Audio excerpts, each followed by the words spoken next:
बच्चों, आज जिस विषय में हम बात करेंगे वह है समांतर माध्यम। और समांतर माध्यम में अखंडित श्रेणी के अंतर्गत माध्य की गणना किस प्रकार से की जाती है उसे हम डिस्कस करेंगे। कंटिन्यूअस सीरीज के अंतर्गत समांतर माध्य या अरिथमेटिक मीन कैसे फाइंड आउट किया जाता है, आज हम उसे यहाँ पर डिस्कस करने वाले हैं। पहली क्लास में मैं आपको बता चुकी हूँ कि कंटिन्यूअस सीरीज क्या होती है। कंटिन्यूअस या सतत श्रेणी या अखंडित श्रेणी या अविच्छिन्न श्रेणी जो होती है उसमें हमें क्या दिया होता है, वर्गांतराल दिया होता है और साथ ही साथ हमें क्या दी हुई होती है, आवृत्ति दी होती है। तो यही उसकी पहचान है। कंटिन्यूअस सीरीज की पहचान क्या है कि उसमें वर्गांतराल होंगे और वर्गांतराल के साथ में आपको क्या दी हुई होगी, आवृत्ति दी हुई होगी। उन दोनों से हमें पता चलता है कि ये श्रेणी अखंडित श्रेणी है या कंटिन्यूअस सीरीज है। तो आज का हमारा अब का टॉपिक है समांतर माध्य की गणना कंटिन्यूअस सीरीज में करना, कि कंटिन्यूअस सीरीज में समांतर माध्य की गणना कैसे की जाती है। यहाँ पर आपके सामने एक सवाल है।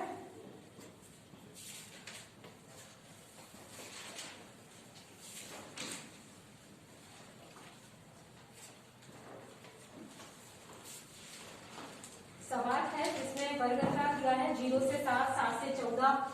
आप लिखते जाएं। वर्गांतराल जो दिया है वो है क्लास इंटरवल जिसे कहते हैं, यानी CI। क्लास इंटरवल आपका है 0 से 7, 7 से 14, 14 से 21, 56 तक जाना है आपको, 21 से 28, 28 से 35, 35 से 42 और 42 से 49 और 49 से 56। ठीक है, ये आपको क्या दिया हुआ है, सवाल दिया है। सवाल मैं आपको एक बार पढ़ देती हूँ। अग्रलिखित बंडल से किसी बाग में पेड़ों की ऊंचाई का समांतर माध्य ज्ञात कीजिए। कोई बाग है, उस बाग में लगे हुए पेड़ों की ऊंचाई है ये, और उस ऊंचाई से हमें क्या ज्ञात करना है, समांतर माध्य ज्ञात करना है। तो ये तो आ गया आपका क्लास इंटरवल या वर्गांतराल। अब हमें क्या दी हुई है, आवृत्ति दी हुई है। आवृत्ति जिसे हम क्या कहेंगे, फ्रीक्वेंसी, या आप एफ भी लिख सकते हो शॉर्ट फॉर्म में उसे। ये आवृत्ति आपके सामने क्या क्या है, 26, 31, 35, 42, 82, 71, 54 and then last one is 19।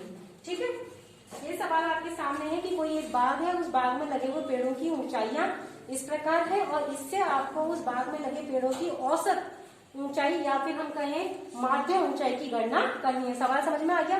अब सवाल की पहचान ये है कि इसमें वर्गांतराल दिया हुआ है, क्लास इंटरवल है, यानी ये कौन सी सीरीज है, कंटिन्यूअस सीरीज है, अविच्छिन्न श्रेणी है। अब इसके अंतर्गत समांतर माध्य की गणना ठीक वैसे ही होगी जैसे अभी अभी आपने अखंडित श्रेणी के अंदर की थी, लेकिन केवल एक स्टेप आपका और बढ़ जाएगा और वो स्टेप क्या है, यहाँ पर हमारे पास अभी x नहीं है, उसमें हमारे पास डायरेक्ट x था तो हमने x को f से मल्टीप्लाई कर दिया था। ठीक है, अब यहाँ हमारे पास क्या है, x की जगह क्लास इंटरवल वर्गांतराल है।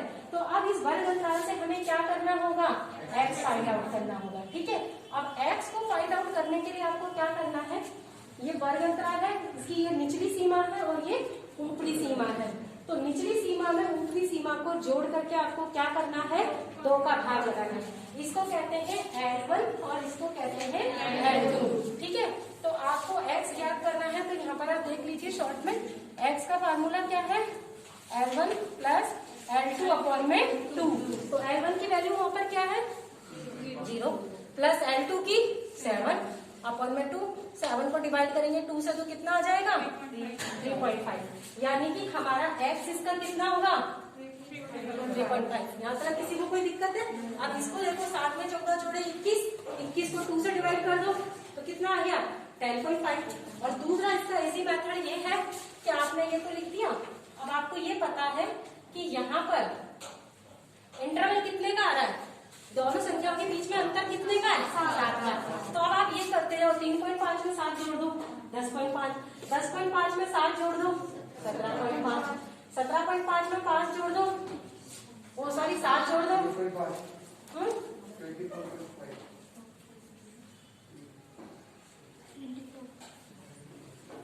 24.5 फिर आपका आ जाएगा 31.5, फिर आ जाएगा 38.5, फिर आ जाएगा 45.5 और फिर आ जाएगा 52.5, है ना। ठीक है, आपने पहली वाली को ही फाउंड आउट कर लिया केवल एक को, उसके बाद में अंतराल देख लो इंटरवल कितने का है। फिर 3.5 में 7 जोड़ दो तो 10.5, 10.5 में फिर 7 जोड़ दो 17.5, 17.5 में 10 जोड़ दो 24.5, सब में 7 जोड़ते जाओ और आगे की वैल्यू लिखते जाओ, क्योंकि बार बार इसको करोगे L1 + L2 अपॉन में 2 बहुत टाइम वेस्ट हो जाएगा। तो हमें कुछ ऐसा करना ही नहीं है, हमें केवल एक वाले का करना है, फर्स्ट वाले का निकालना है x, उसके बाद में जो हमारा इंटरवल है उस x में उस इंटरवल को बार बार जोड़ते हुए हमें हमारा x फाइंड आउट करना। आई थिंक यहाँ तक किसी को भी कोई प्रॉब्लम नहीं है, ठीक है।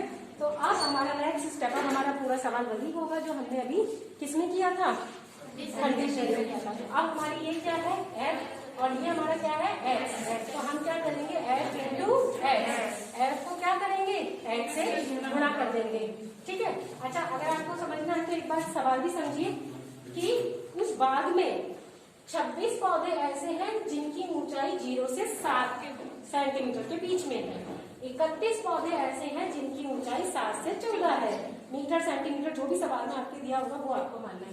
35 पौधे ऐसे हैं जिनकी ऊंचाई 14 से 21 मीटर या फिर सेंटीमीटर है। तो यहाँ पर समझ में आ गया, ये था हमारा क्लास इंटरवल, ये थी हमारी आवृत्ति। अब हमने क्लास इंटरवल से हमारा क्या फाइंड आउट कर लिया x, अब यानी वर्गमूल याद कर लिया। अब हम क्या करेंगे, f को x से गुणा करेंगे, यानी हमें क्या करना है 26 को 3.5 से गुणा करना है, ठीक है। तो 26 को 3.5 से गुणा करा तो ये आ गया 91, उसके बाद आ गया 325.5, फिर आ गया 612.5, फिर 1029, फिर 25 डोंट टॉक, 2733 डोंट टॉक बेटा,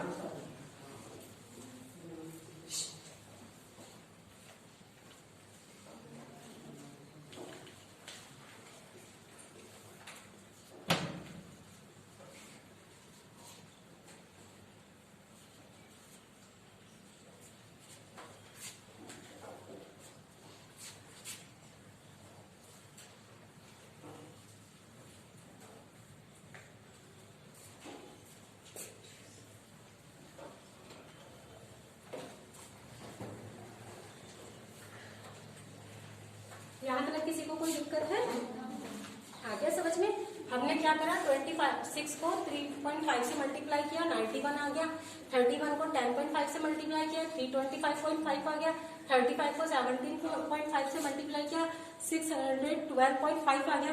तो इस तरह से हमने दी हुई x को दी हुई f से मल्टीप्लाई किया और जो वैल्यू आई उसे हमने यहाँ पर पुट कर दिया, ठीक है। यहाँ तक किसी को कोई दिक्कत है?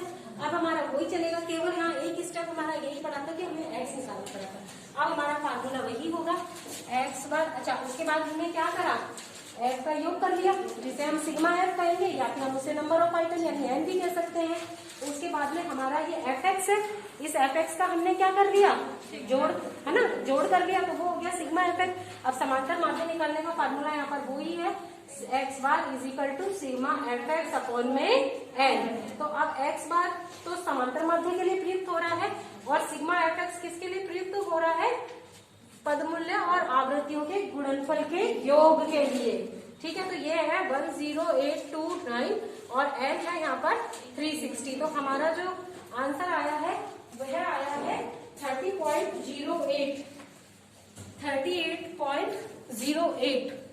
अब आप इसे ये भी कह सकते हो, अब ये फीट में है तो आप फीट लिख दीजिए, अगर ये मीटर में है तो आप मीटर लिख दीजिए, ठीक है। जिसमें भी आपका सवाल है वो लिख दीजिए। आगे आपको समझ में यहाँ तक या किसी को कोई दिक्कत है?